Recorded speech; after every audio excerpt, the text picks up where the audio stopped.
போடுறியா போட்டிருக்கிறியா? முட்டை போண்டா 3, மிளகா பச்சை 10 ரூபா, அது 10 ரூபா. வச்சு போனால் போடுறீங்களா? இப்போ நான் உள்ளே போயிட்டு வரட்டுமில்ல? சரி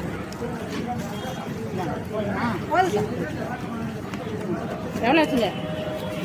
3 முட்டை போண்டா, மிளகா பச்சி 10 ரூபா, பக்கோடா 10 ரூபா.